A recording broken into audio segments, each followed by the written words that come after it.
उमर साहब daily Vaser की file लेके भी वहां जाता। अच्छा लगता कि एसपीओ जो पुलिस डिपार्टमेंट को ही चलाते हैं उनकी फाइल लेके भी वहां चली में वहां एक एमएलए साहब रो भी पड़ा। पता नहीं उस बेचारे को दम घुट गया था बेचारे का। इनको तो आपस में अभी नहीं बनती। प्लीज करता हूं उमर साहब को, एक बार आप इनकी फाइल एलजी साहब के सामने लाओ, होम मिनिस्टर साहब के सामने लाओ। अगर वहां से इनकार होगा तो भारतीय जनता पार्टी इनकी गुनाहगार है। हम वो पूरा इनके जितने भी पाप है अपने सिर पे लेने के लिए तैयार नहीं है, मगर इनके मन में है नहीं। दोनों एक ही है। ये जब वो हुकूमत में होते हैं तो उनके खिलाफ बोलते हैं, ये हुकूमत में होते हैं तो उनके खिलाफ बोलते हैं कि मुझे जी काम करने नहीं देते हैं। पीछे कुछ दिनों 5,500 करोड़ रुपया आ गया और उमर साहब की जबान थक गई मोदी जी का और अमित शाह जी का शुक्रिया करते करते। सबसे पहले जहां एनसी की बात करो या पीडीपी की बात करो, मेरी नजरों से अगर आप देखोगे तो ये दोनों एक ही है। ये जब वो हुकूमत में होते हैं तो उनके खिलाफ बोलते हैं, ये हुकूमत में होते हैं तो उनके खिलाफ बोलते हैं। है कि पहले आप हुकूमत बनाओ 4-5 साल और 4-5 साल हमें दे दो हुकूमत बनाने के लिए। मगर इनको अंदर से अगर इनका देखेगा, अंदर से इनका टाइप है। इनका टाइप यह है कि पहले आप हुकूमत बनाओ 4-5 साल और 4-5 साल हमें दे दो हुकूमत बनाने के लिए। मगर इनके वो सपने जो है वो अभी चूर चूर हो गए, क्योंकि अभी भारतीय जनता पार्टी यहाँ पे उन्होंने अपना जो पाँव है वो जमा लिया है। क्योंकि जो मोदी जी ने पिछली हुकूमत में यहाँ का अपनी हुकूमत में यहाँ पे काम किए हैं, हर एक दूर दराज इलाका हो, चाहे हमें उड़ी हो करना हो, वहाँ जो भी आप दूर दराज इलाका देखो, मोदी जी ने वहाँ गरीब किसान मजदूर के लिए काम किया है, तो लोग हमें सपोर्ट करते हैं। हाल ही में आपने देखा पीछे हमने मेंबरशिप ड्राइव की थी और मैं दावा करता हूं कि आज के वक्त में भारतीय जनता पार्टी कश्मीर की मैं खाली बात करता हूं, 5 लाख हमारे जो है प्राइमरी मेंबर बन गए। कोई भी इसमें से पॉलिटिकल पार्टी जिनका आपने नाम लिया, किसी के पास तो 50 भी मेंबर आज की डेट में मौजूद नहीं है। जहां तक आप देखो कि कल की ही अगर आप बात करें असेंबली में, वहां एक एमएलए साहब रो भी पड़ा। पता नहीं उस बेचारे को दम घुट गया था बेचारे का। इनको तो आपस में अभी नहीं बनती है। आप देखो उसने बिल लाई थी और स्पीकर साहब ने उसको मना किया बिल लाने के, तो हमारे चीफ मिनिस्टर साहब खड़े हो गए। खाली चीफ मिनिस्टर नहीं है वो उस पार्टी के वाइस प्रेसिडेंट भी है। वो खड़े होके उन्होंने बोला इनको बिल लाने दो, हम कैंसिल करेंगे। बदकिस्मती है ये। इनको देखो, इनको आपस में नहीं बनती है। मगर इनको जो ये आपसी लड़ाई है, इसका जो नुकसान है वो एक आम शहरी को भुगतना पड़ता है। आप देखो कि उमर साहब कहीं कहीं बोलते हैं कि मुझे जी काम करने नहीं देते हैं। पीछे कुछ दिनों 5,500 करोड़ रुपया आ गया और उमर साहब की जबान थक गई मोदी जी का और अमित शाह जी का शुक्रिया करते करते। मगर इनके दिल में, हाँ, इससे पहले भी एक बार अगर आपने सुना होगा, एक सवाल हुआ था, हमारे एलओपी साहब ने किया था कि आपने जो 200 यूनिट का वादा किया था, तो उमर साहब ने बताया मैंने भी थोड़ी चालाकी की थी।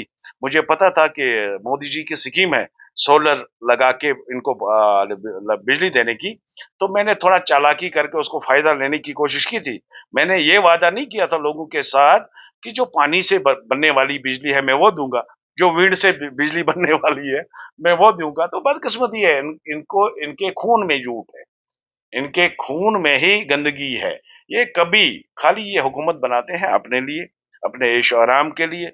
पीछे आपने देखा एक इन्होंने कैबिनेट मीटिंग बुला दी थी और शाम को जब आप जैसे मीडिया के लोग इनसे पूछने के लिए गए तो वहां आपको पता चला कि कैबिनेट मीटिंग में एजेंडा जो था वो टीए और डीए बढ़ाना था एमएलए साहबों का।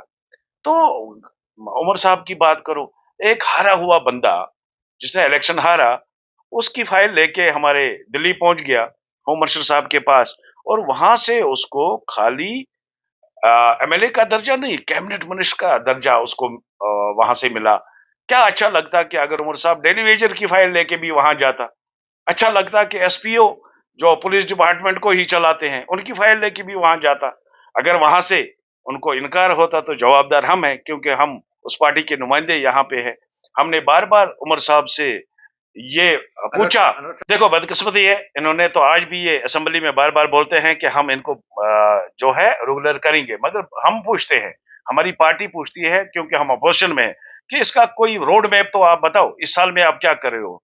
ऐसे डेलीवेजर है जैसे आपने बताया, वो तो अभी बेचारे कब्रों में है, वो तो गुजर भी गए हैं। और कैसे ऐसे भी डेलीवेजर है, किसी के 3 महीने, किसी के 4 महीने, किसी का साल बचा हुआ है। इनके साथ देखो, इनके मन में ही नहीं है। मैं चैलेंज करता हूं उमर साहब को, एक बार आप इनकी फाइल एलजी साहब के सामने लाओ, होम मिनिस्टर साहब के सामने लाओ।